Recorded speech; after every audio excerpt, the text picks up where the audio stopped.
Okay, today I'm going to be servicing a 2018 Polaris Ranger 1000. This is obviously the crew cab.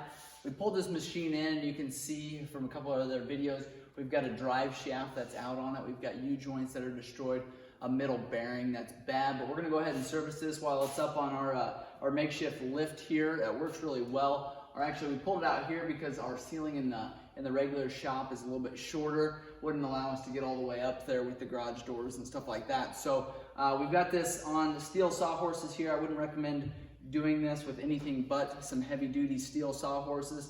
I'm gonna walk around, I'm gonna show you a couple things. I'm gonna do an overview of the entire crew cab Ranger 1000. I'm gonna be going through the instrument panel, what to do for services, the oils that I like to use. And then we're gonna go ahead and service these U-joints as well or replace those. And we've got, like I said, our middle bearing that sits underneath this area here. We're gonna replace that too. So stick with us. We've got a couple of videos we're gonna do on this machine. I hope you find it helpful. We do have your shift cable here that needs adjusted periodically, and there is a nut right there that you can adjust. I'll show a separate video on that.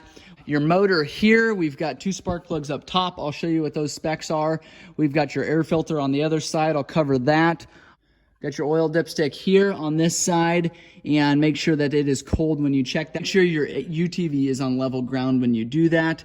You've got your injectors here, some wires going in there. Go through and service this machine. They've made it a little bit easier than some of the other Polaris Rangers in the past. These plugs are actually all in fairly reasonable positions. Some of the other ones, I'm not totally sure what in the world the engineers were thinking. A couple of the other ones for the transmission, you had to actually slide your wrench through the frame here by the A-arm. Just kind of a pain in the neck to get to fill those machines. So this one's fairly easy. I showed you the dipstick on the other side, but you've got engine oil up here.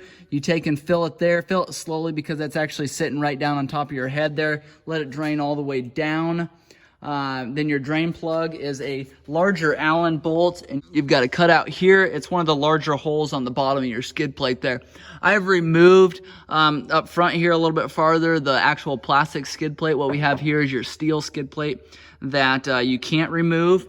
And then directly behind that is your differential, your rear transmission oil drain plug, and it's over here. It's the larger plug that's in the rear there. So you've got another Allen to remove there. Okay, once you've drained your transmission oil there, using that Allen bolt on the bottom there, and then also your engine oil, again, using that Allen plug on the bottom there, you'll go ahead and fill your transmission oil. Make sure you're on level ground. There's your fill plug there. What you'll do is actually remove this, fill it until it's to the bottom of this fill plug there, and then that's as much oil as you need in there. And I'll get you those specs here in a minute. Going over to the engine oil, I've showed you where to fill that. I've showed you where to check that. Just make sure you've got your drain plug in there before you do that. Then just go ahead and fill your oil in that top cap there, and then check it with your dipstick. Again, I'll get you those specs here in a bit. Moving around to the front, you've got same thing. You've got a larger Allen bolt in the bottom there. It's going to be fairly easy to see, and it looks like that there. And then your fill plug is going to be on your right hand side, and it's going to be, again, a bigger Allen there. That is a little bit harder to get to, but I will say it's a whole lot easier than some of the other models have. So keep that in mind. What I like to do is take a quart of oil, put a hose in the top cap there, put that cap back on, and then I'll take and actually hold that quart of oil up here and then let it drain into that fill plug there. And then once you have oil to the bottom of that fill plug, that is exactly where you want it. Go ahead and put that cap back in there and you're all set.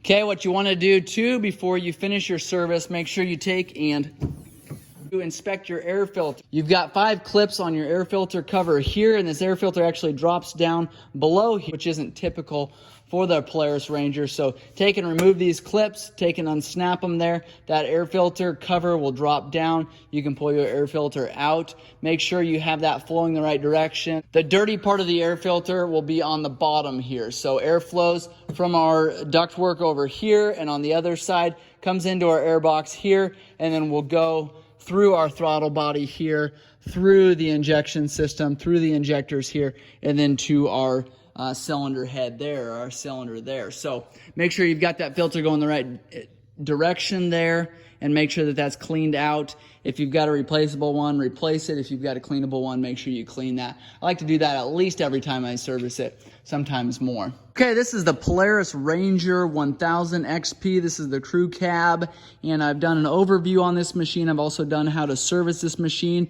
If you've got questions or comments, make sure and leave those below. If this video has been helpful, please subscribe to our channel. Share this video so others can be helped out as well. If you've got videos you'd like me to make on this machine, make sure you comment those below. I like to go through and service machines and show you how to do separate videos.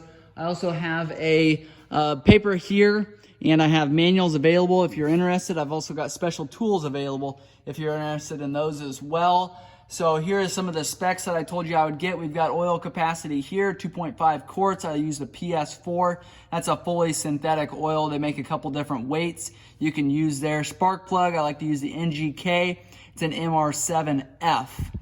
For the transmission oil, we've got an AGL gear case. That's going to be the oil in the back of the machine, and that uses 44 ounces. We've got a front gear case lubricant. I use the Demand Drive fluid, and that uses 8.5 ounces, so not very much.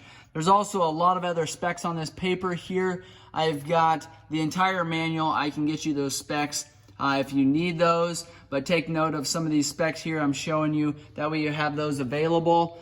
Also, if you want some substitutes for oil, if you don't have the Polaris brand, make sure you leave those in the comments below. Some oils that you guys like to use, you can leave those in the comments below too. That way it helps other guys out when it comes to service their machines, just in case they maybe don't have a Polaris dealership close by, or if they are anti-Polaris oil. So check those comments out, read through there, make sure you comment on other people's. Let's get some communication going there on what you guys like and don't like on these Polaris Rangers. I appreciate you guys watching.